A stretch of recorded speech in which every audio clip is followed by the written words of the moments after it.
And if a president does something which he believes will help him get elected in the public interest, that cannot be the kind of quid pro quo that results in impeachment.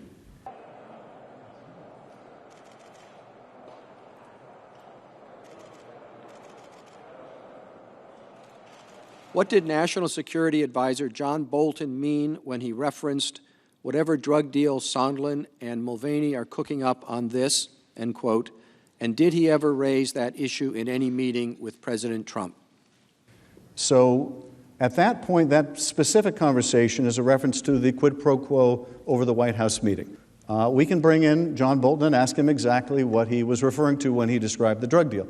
Now, did Bolton describe and discuss this drug deal with the president? Well, it certainly appears from what we know about this manuscript that they did talk about the freeze on aid. What he meant by that, I'm not going to speculate about. It's a hearsay report of something that he said about a meeting that he wasn't in, characterizing it some way, and I'm not going to speculate about what he meant by that. President Trump's former chief of staff, General John Kelly, has reportedly said, quote, "I believe John Bolton," end quote, and suggests Bolton should testify, saying, quote, "If there are people that could contribute to this, either innocence or guilt, I think they should be heard," end quote.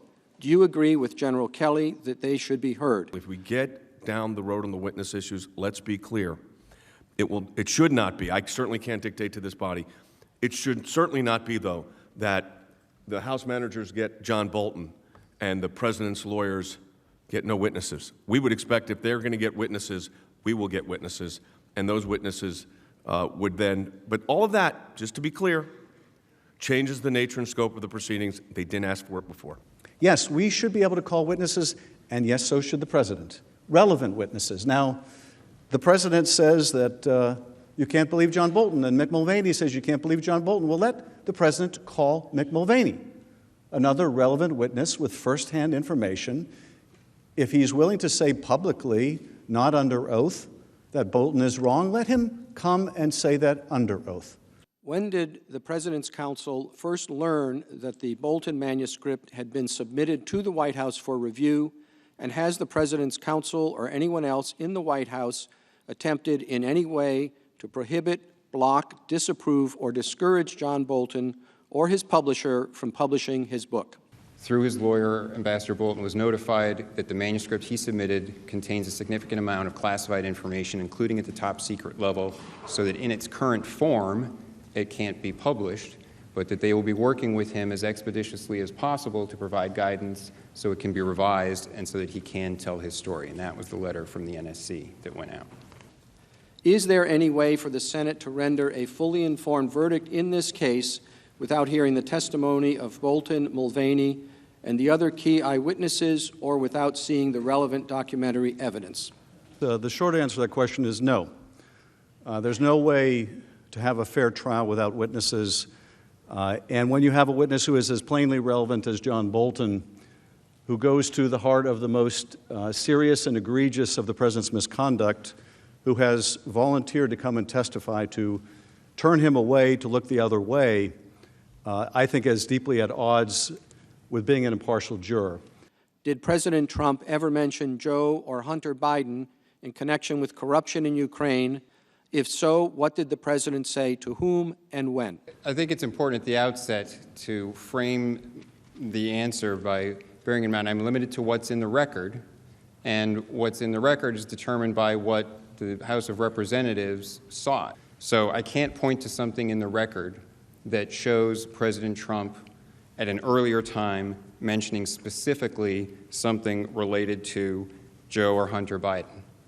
It is in the record that he spoke to President Poroshenko twice about corruption in the Ukraine, both in June of 2017 and again in September of 2017. At what point did the United States government develop concerns about Burisma in relation to corruption and concerns with Russia? Of course, we have the evidence that everyone in the government, Fiona Hill testified to this, thought that anti-corruption was a major issue for U.S. policy with respect to Ukraine. Mr. Giuliani had been investigating things related to Ukraine in 2016 and was led to the information about the Burisma situation and Vice President Biden having the prosecutor fired.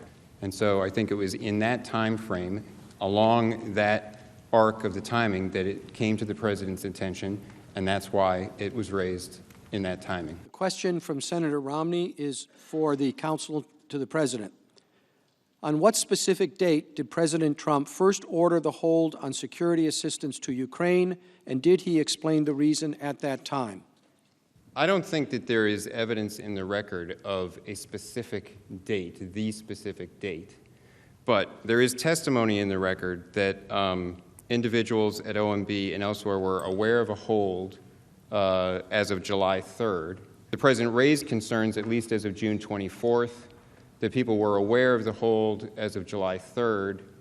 The President's concerns about burden sharing were in the email on June 24th. They're reflected in the July 25th call. Similarly, there's testimony from later in the summer that the President had raised concerns about corruption in Ukraine. And so that is the evidence in the record that reflects the President's concerns.